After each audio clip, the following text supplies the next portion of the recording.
Hello, welcome to the Board of Selectmen's meeting for Monday, June 29th at 6:30 PM. Would you please rise and join me with the Pledge of Allegiance? Pledge allegiance to the flag of the United States of America, and to the republic for which it stands, one nation, under God, indivisible, with liberty and justice for all. Thank you, everybody. Mr. Clerk, would you take us through tonight's agenda, please? Absolutely. So we have appointments, Board of Selectmen acting as the Board of Water Commissioners. Action item will discuss the request of resident regarding increase in water bill. Action items tonight, we got approved to continue the hiring and spending freeze until further notice. 2, approve and sign Comcast contract. You don't have to read them all, you can just, no, We got the, yeah. And then we have, you can say we have appointments, sorry. And we have Thank you. Is anybody here for open forum?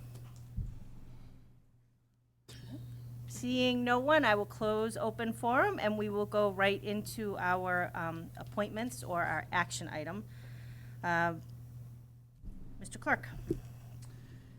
So this was a 6:45. Should we wait till? no. I don't think they're It's not a not public coming, hearing. right? No? Okay. Right, discuss the request regarding increase in the water bill. Right, from a resident. Mr. Noble, do you want to give us the background on this Certainly. one? I had a resident who lives on North Central Street who received a surprise water bill in the amount of $2,900.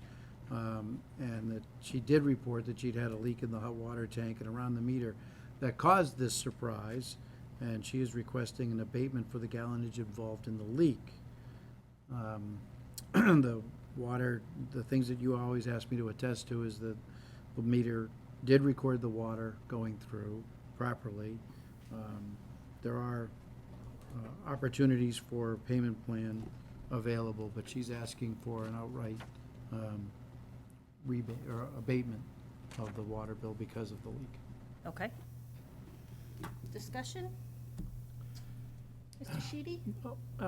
The fact that, I guess she knew that there was a leak in the hot water heater that caused that, and we have offered her a time payment if she Yes, so desired. Yes. As you know, of course, the time payment would have to include the legally required 14% interest, which is a little high, but the state has not amended that law. And we have no control over that, that is a state Correct. law. I don't have any further discussion. I think Peter, my anything? only question, would be, when did the bill come about? I mean, how long has it been sitting? The bill was due on 6/25, and I think the bill was rendered on 5/26, a month prior. So when she did contact me very quickly after she received the bill. All right. Have we had anything in the past, I mean, being pretty new here, that, with the same circumstances surrounding? I know you're new as well. I don't know if anyone else. We haven't had a circumstance that the household realized that there was a leaking in their side of the pipes. Right. Usually it's just been, it's a meter problem type deal. This has already been checked out, so we've never seen anything like this. And historically, when they go through and they test the meters, they send them out, they bring them back. They're all tested. They've always been positively running perfectly, being tested perfectly. So we have not rendered a favorable decision at this point. And that was my only concern, is if we had set a precedence before, if there's something regarding this, then it'd be a different story. No, I No. think until we get a situation where there's some indication that there's a faulty meter or some other situation, circumstances, then it's the flow of the water. Right. And we have determined that the meter wasn't the fault, that they did have No. they had a leakage problem. No, she's been very upfront about everything, including, and by the way, the reason for that is the Okay. difficulties the family's experiencing under Right. the COVID emergency. Okay. Well, I mean, I feel bad that is a high water bill, and as long as there's a payment plan. Do we need to vote to not do any, to not You take no follow action her as request? a We vote. just take no action on that? Okay. All right, very good. Do we have to determine that we are declining her request? It's one of two things. You either take no action, which means that it dies, or you vote to deny the request. I think in the past, we have denied the request. That's fine, I'll take a motion to deny the request. All right, I'll make a motion to deny the request. Second. Sent in. Any further discussion? Hearing none, all in favor say aye. Aye. Aye. Okay, the motion carries. Move to action items. Next on the list, approve to continue the hiring and spending freeze until further notice. Second for discussion.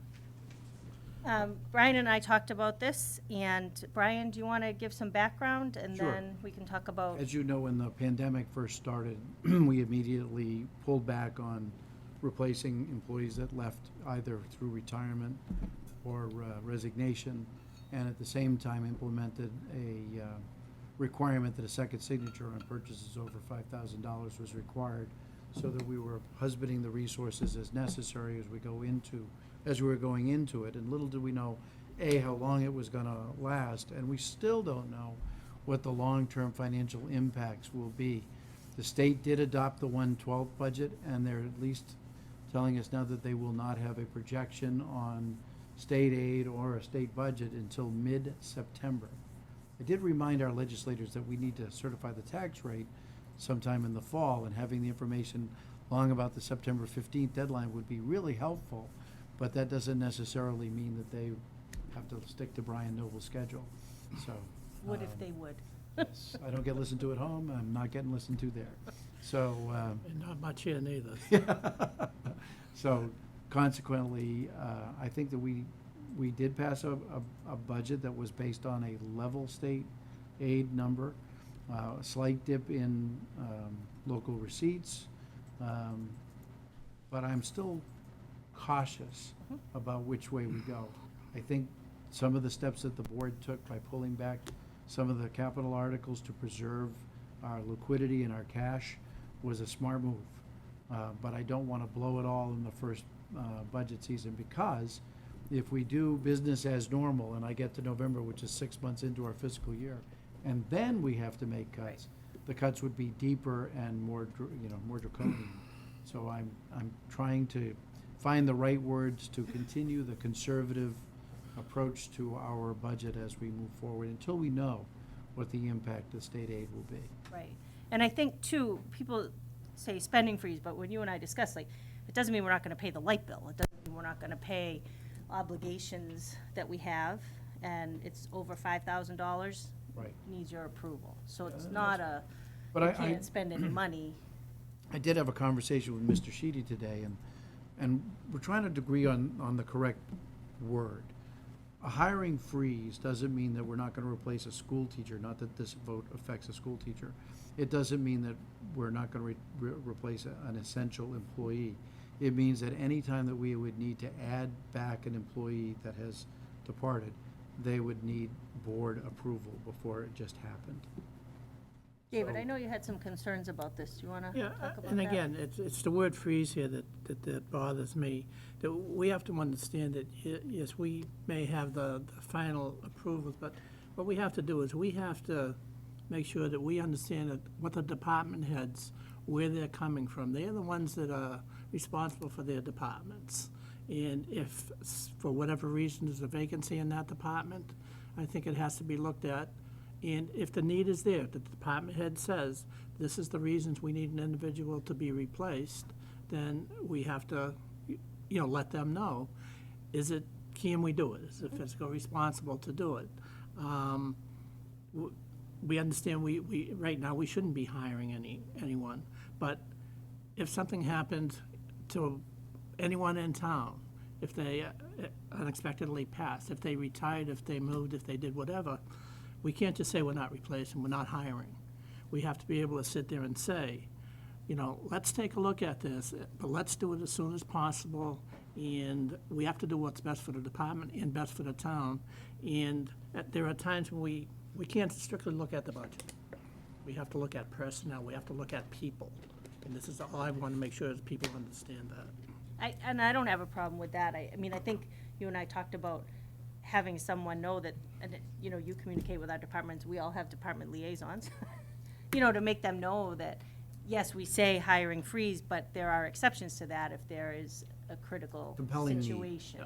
Peter, do you want Be a to add? case-by-case basis, that's what we're looking for. Yeah, I think when I first read it, when I got my book on Friday, my concern was not, being the new guy on the block here, not having the time yet to reach out to these departments that, we're involved in, to find out what, what the needs are, what they're gonna do in the coming months, the coming year, as far as who they're losing, where do they see their department going, where do they hope to fill some gaps or don't. So, I mean, I think at this point, I personally would like the time to, a little bit more time to reach out to the 2 or 3 departments I think that this would really affect. And then from there, figure out what it is that, what we can do and what we can't do based on not only just budgetary, but also town. I mean, look, I've said it all along, our town has only so many services, and to lose any other services to the people would be tough to do, but at the same time, I think we gotta look at it from both ways and just learn about, at least I'd like to learn a little bit more about some of the departments and where they're going and heading. And that's what we're saying. Yeah. This isn't a freeze. This is, let's look at what everyone needs and go from there and see what we can do. But definitely, we have to keep, department heads, we have to keep people. People is the important thing we have to think about here before we just say, oh, we can't afford this. Well, maybe we don't know enough about the department. It's almost like what Peter's saying. That's why we have to do it on a case-by-case basis. I mean, I agree. I think our personnel is our greatest asset, and we don't want to, hamstring them.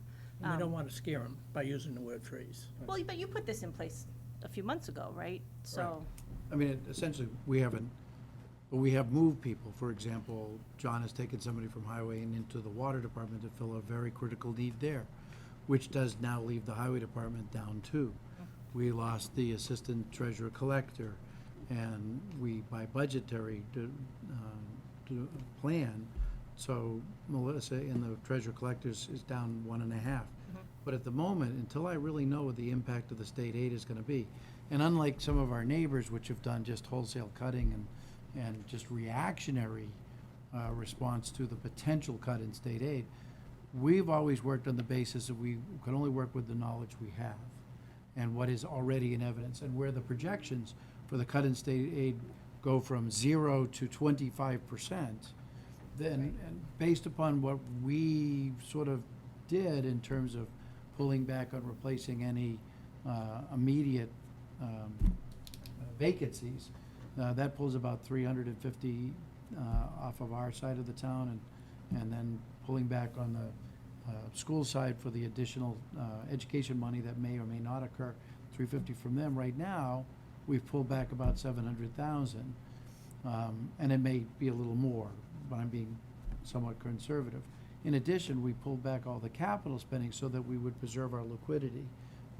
Those are important things to do, and I don't want to just give it all away until I have a better feeling. And I think I agree with you, the people are our greatest asset, but being loyal to the people who are employed now and here, and not having to hire somebody and then go back later and lay them off. I don't want to do that. That would be my greatest fear. I think, I wouldn't want somebody to leave a secure job, come here thinking it's secure, and then in November I have to lay them off. I don't want to do that. I want to wait until we know what the economy's going to be, what the state aid is going to be, and I want to be very cautious. Now, that doesn't necessarily mean that we won't replace a key employee. We may have to, we may want to. And I think that's a decision of the board when we get to that point.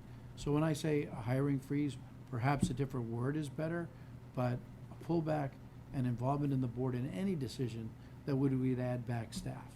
I think we could support that, and also with the ability to review this again in September. Oh, yeah. When we know a little bit more. Yeah, I think I'd like to see some input too from, from some of the departments as well. I mean, to put something in place like this right now kind of passes by them in some, because I know you have conversations with them all the time. I personally have not. I wouldn't block their access to the board. If they felt passionate that they needed to get to the board, Right. I'd get it. But they know how to reach us. They know how to read. They have never been shy before. I don't expect that they'd be shy again. But at the particular moment, until we really have a better handle on where we're going, and I don't think it's that long, I'm thinking we'll probably have to get through the summer and then see how long social distancing and all the things that we now need to make happen because of the virus and the pandemic, come into play when reopening occurs, when the economy starts picking up, when state aid can return to normal. As you know, the state did vote to up the Chapter 90 money and include the supplemental aid last year, and then a week later did the 112 budget, which means they're only going to give us what we got last year, regardless of the fact that they have to bond the Chapter 90 money and we'll have the money. So I'm confused. You shouldn't try to figure any of that No, out. no, I try not to. It's for It people at confuses me. a higher pay grade than us. Yeah, I mean, I guess my question would be then, like, so why would we have to put this in as an action? I mean, I'm sure that everybody knows about, the pandemic that we're in, so even the department heads. So would this, by putting this in or taking action on this, how This would, covers more departments that are not necessarily in my budgetary control. This would cover council on aging, this would cover library, this would cover areas of, does not include the school. Right. School department separate. Yep. But it's more than just the departments that I have direct budgetary control over. And that doesn't necessarily mean, again, that the library couldn't come in and make a case. And I certainly think that the board wants to be involved in that decision, and it isn't my decision. So, there's a process step, right? I mean, don't they have to first go to the finance committee and talk to them well, regarding? not to replace an existing employee. If an existing in their employee budget. left, it's in their budget. So it's right now me saying, hold up, I don't know what the cuts are gonna be, or if it needs to be cuts, but I don't know. So let's hold up until we know. And if they don't like my answer, I think they should have the perfect right to go to the board and make their case.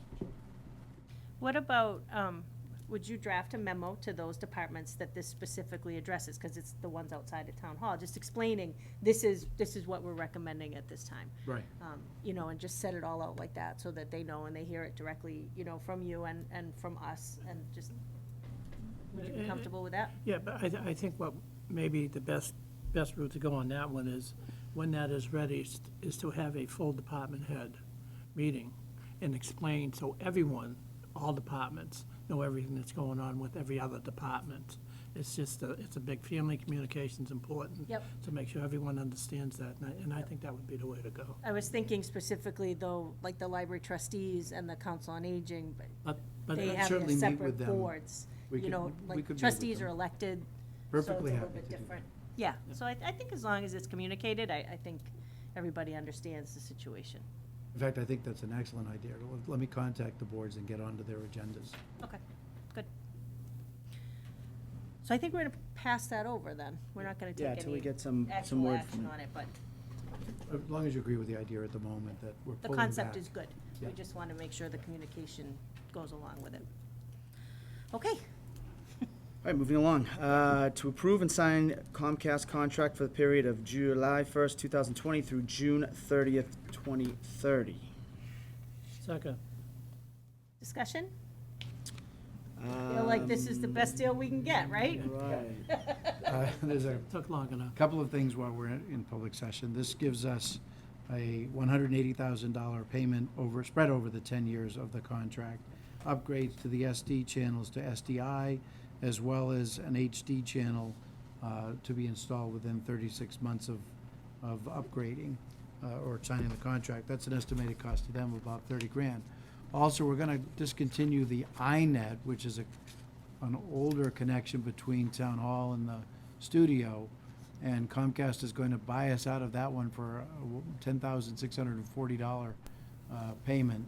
I talked with Steve Brown specifically about that, and he thought that that was akin to us being paid to get off of dial-up AOL networking. So, obviously, he didn't find You it. don't do David that? says, what's wrong with that, You right? don't do that? That's why your videos were choppy. That explains a lot about those Zoom meetings. So, I have My last one was good, how about yours? Mine was not. Okay, thank you. I have indeed passed this through to Steve, and he is in accord. Okay. All right. Any further discussion? Nope. All in favor, say aye. Aye. Aye. Any opposed? Motion carries. We have a contract. We'll have you sign that after the meeting. Okay, authorize Carol Julius, Chairman of the East Bridgewater Board of Selectmen, to execute and deliver the project funding agreement and any amendments thereof for the Central Elementary School project, as well as make final binding decisions with respect to such project funding agreement, on behalf of the town and to bind the town to its terms and conditions. Second. Any discussion? Oh, Mr. You know what Spagona, it again, is. you're new here, you know, we keep on getting these, every week we get something new for either the town administrator or the chair to sign. I'm really not too sure where we keep going on these. You know, unless you see your name on one pretty soon, Peter, Don't worry about I'd it. have a problem. All right. Yeah. All in favor, say aye. Aye. Motion carries. Next on the list, approve Flashback Franks, a mobile food unit to occasionally use the town hall parking lot during special events occurring on the town common, typically a Saturday or Sunday for a 5-hour period. Flashback Franks would obtain approval from the Board of Selectmen's office before each event. Second for discussion. Go ahead, you have discussion? A couple of concerns is, one, I'd like to put a time frame on how long before the event that they have to notify the town. Mhm. We're 48 assuming hours. there'll be events on the common again at some point. Well, they had a baseball game out here the other night, so, you know, and that's part of it too. You know, when they have tournaments down at Strong Field, if they ever get back to those, which they are playing again, you know, those are the things that we need to know ahead of time, I think. And I'm just, and I'm all for it. My concern is, are we opening up, have 20 vendors out there at the same time at these events in the future, because we're allowing this first one to come in, but that's something we'll have to look for in the future. We do have another food truck in town. Several ice cream vendors. Yep. Yeah. So, it's I just, haven't tried Flashback Franks yet, but I hear they're great. Yeah, I tried. So this is only on an event when they have them somewhere? I mean, they're not just gonna come down and park their truck in town hall? Yeah, like if the, the business expo was out there Yeah. or something, then they'll ask if they can be at the common. so this doesn't include the baseball fields or Strong Field, right? It's only events only- being it says- held Town hall either at parking. the common or Yep. at the ball field. Well, there's technically no place to park at the common, so they'd have to park in the town Right. hall parking lot. Yeah, they're asking. for And a because lot. it's town land, you have to approve that. All right. I think it's fine as long as we know where each event is gonna be something we can consider individually. So I think if you guys approve this and they send me an email, then I'll just, if you approve, that they can use the lot, then I'll just send you an email and say, Mhm. is it okay if they use it for this event? And then if you approve it, then I'll just tell them. Fire chief has. Chief, did you wanna weigh in on this? Yeah, if I could. When they do notify you of when they're gonna be at an event, it would be helpful if we would have a few days' notice as well, because we have the right to inspect. Okay. They are doing cooking, so they have a kitchen on board, which falls under the fire safety code, and the Board of Health as well. Does the Board of Health Right would to also need inspect. a Yeah. notification? And that's- You get a food permit. They have a food serving permit generally. They don't have to have one for each event. Right. We have the right to inspect at any given time. We could do it every time they're there, or spot check, whatever. So it'd just be helpful to know for scheduling. I'm thinking 48 business hours prior. Okay, I was gonna say 2 weeks, so what do I know? Yeah, That's enough. Okay. 48 hours before the planned event. Sure. Yeah. sure. All right, any further discussion on that? All in favor, please say aye. Aye. Aye. Motion carries. Okay. Approved to turn delinquent accounts of unpaid ambulance debt over to a collections agency for collection as a matter of procedure and adopt a hardship procedure or policy as a safety valve for our most vulnerable. Second. I believe the chief has some things he wants to say about this. In your packet, you should have received a hardship application, and you should have received a ambulance collection protocol, which is through our ambulance billing company, New England Medical Billing. I'd like to ask the board to table the collection portion for now and just adopt the hardship application, just to give me a couple of extra weeks to actually come up with an actual written I want to make sure some of our vulnerable populations are protected, but I want to make sure that protection's by policy in writing. I'm thinking at least 2 weeks. We meet again on July 13th. We can try for that? If I'm, not, I'm off this week, so Not I then won't be Au- back until the Yeah, if not, 6th. I then mean, our August meeting is fine. It's not like anything's gonna is it the really, beginning of August, or are you doing one a month? one a month right now. Let's just shoot for the 13th. Worst case, we just pass it over. I mean, if that's okay with you. I don't want to put it off another, 6 weeks. Okay. But you would still like us to adopt the? Yeah, so the hardship application, right now, we don't have so much, there's no process. If somebody cannot pay their ambulance bill, I can usually get a letter that's sent to the billing company that forwards it to me, requesting that they waive the fees for whatever reason. I have gotten letters in the mail from residents or patients or whoever that we transported, and I've always written them off, but it's kind of a gray area, and I want to take the gray out of it and make it like an actual application where they'd have to, state their reasons why, show what their income is, their family size, and any, special or unusual circumstances they might have, which is what the hardship application is. They sign it under, pains and penalties of perjury, and we can decide from there whether we're going to, waive it or not. Because that would be like step one. And I think starting with that, and then we can, kind of get into the dovetailing into the actual collections and how we're actually going to go about that. Okay. Because it's kind of weird. Some towns do it, some towns don't. I just don't want to be the one town that's out there, and obviously want to make it so the town, we don't want to discriminate against anybody as well, so. Now, we all know it's expensive. I know firsthand that it's expensive, having used one recently, not me, but, does insurance cover that for a lot of people, Medicare, Medicaid, or Yes. most people So most, protected? so we write off between about 35 to 50,000 every quarter. So upwards of $200,000 a year is written off. A lot of that is balance after copay, or balance after insurance. Okay. Meaning the copays do. We have GIC. The GIC they'll only cover so much of an ambulance transport. It's our responsibility to cover the rest. A lot of it's just self-pay, and they're just not paying. Okay, That's kind of the population I'm more interested in, because you're getting a service that, granted, is taxpayer funded.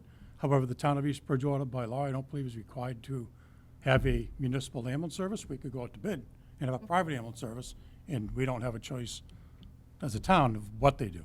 So I kind of want to capitalize on, or at least try to regain some of that revenue that is lost through the self-pays, because right now, it just goes through 3 steps and it's over. okay, There's no, no one's holding you hostage to whatever, like a collections agency, may do. okay. Thank you. You're welcome. Do you want to make a motion to approve the? Yeah, I'll hardship? make a motion just to approve the adoption of a hardship procedure or policy as a safety valve for our most vulnerable. second. Any further discussion? All in favor, please say aye. Aye. Aye, motion carries. Approve the request from Fire Chief Tim Herron to increase ambulance billing fees as well as ambulance mileage, and a request to increase permit inspection fees for the fire department. This is just a 1%, I'm sorry. Did you second? Second. Okay, now you can talk. Procedures. This is just a Yeah, 1%, follow 'em. this is just a 1% increase that Medicare, yearly, they allow a certain increase. This is just that 1% increase. And I got word today that Senator Timilty, the Senate passed legislation which in essence just secured our ambulance billing. There was some grumblings going on for the past few years about whether or not the state was going to adopt Medicare rates only, which would severely impact the town of East Bridgewater, well, the fire department at least. Our ambulance revenue would be pretty much cut in half. And we wouldn't be able to sustain what we have now under that. So thank you to Senator Timilty for, that went passed through the Senate 38. And there was one that didn't vote, so it was pretty much unanimous. And I believe the House has passed it too. So that's a huge win for the towns, for the fire departments that provide emergency medical services. But this rate increase, the highest amount that it's going to increase is for an advanced life support 2, which is like we give more than 3 medications, defibrillations, and it's $18.88 extra.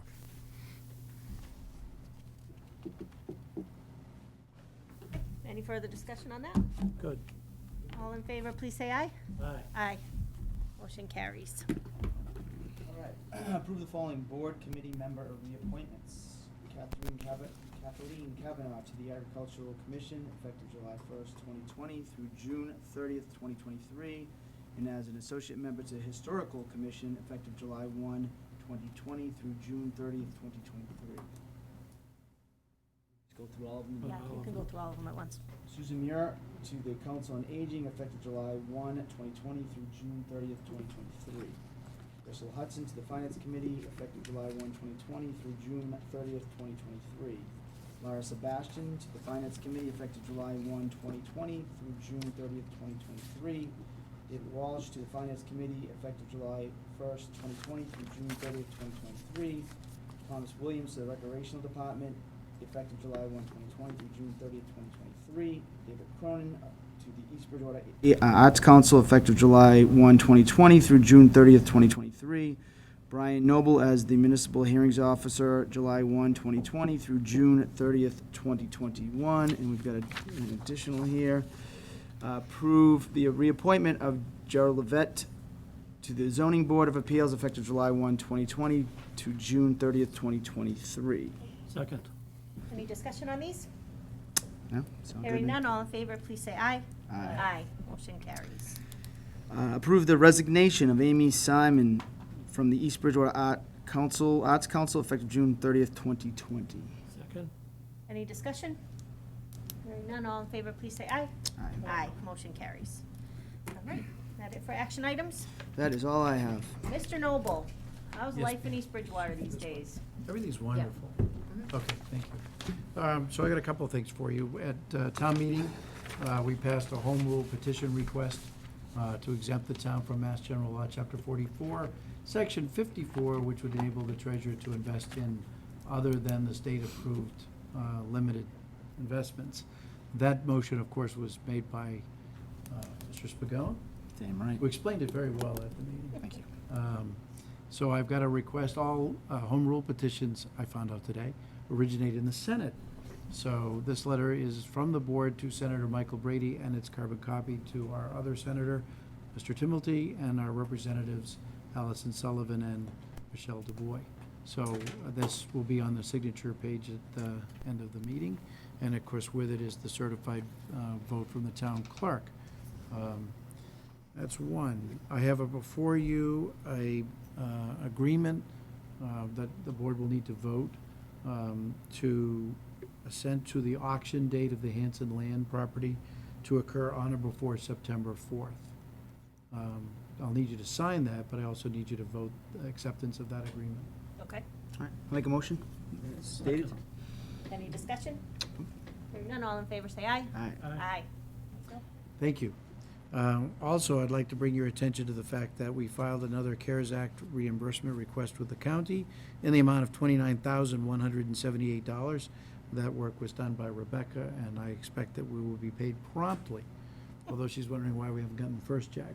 So we'll ask our Plymouth County Commission representative to bring that up at the next meeting. I would be happy to. Yes. I'm not sure when the next. Before the next meeting. Yeah, I'm not sure when the next Yeah. meeting is. They just met last The week. so- county, they're having a CARES Act call tomorrow, and so we're expecting some additional guidance, and only 2 towns have yet received a check, Situate and Marshfield. So we had an interesting exchange with the town administrators today when they all admitted that we're being nitpicked to death, and Rebecca would certainly agree to that. We have met every requirement. Every time that they push something back, Rebecca has refuted it, so she's done great. But we'd like to see some money start rolling out to reimburse the town for all the steps that we have taken to combat. So that is important. As you know, at the town meeting, changing subjects, we adopted the speed limits, the ability to change speed limits. And I want to make sure I explain this properly, because I think there was a little confusion at town meeting, which I should have done a little better job explaining. We adopted a law. The law allows us, the Board of Selectmen, to change the speed limit to 2, either 20 or 25. 20 in a safety zone, like a school, and 25 in any other area. If they wanted to do any speed limits other than those 2, you'd have to go through the expensive process of the traffic survey. Study. The traffic study would be done by the Old Colony Planning Council, and an average goes anywhere from $10,000 to $18,000 to do that. And sometimes does not result in the outcome you want. In fact, in some cases, it could raise the speed limit. So we want to be careful how, we do this. You cannot arbitrarily drop a speed limit to a number that has no justification. So we do have a request from a resident or a family on Spear Avenue. What I'd like to suggest to the board is that the police chief and I develop a policy for the implementation of this new law and how we will do it here in the town in an orderly and through process method. Yep, I think that's a good idea. I mean, I think we alluded to people at town meeting that that is what we would do. So I think that sounds good. Excellent. And that's all I have for you today. Okay. Any questions for Brian? Nope. All right. Rebecca, announcements? I just have information on the federal census. David wanted the most recent numbers. Unfortunately, the numbers haven't changed that much.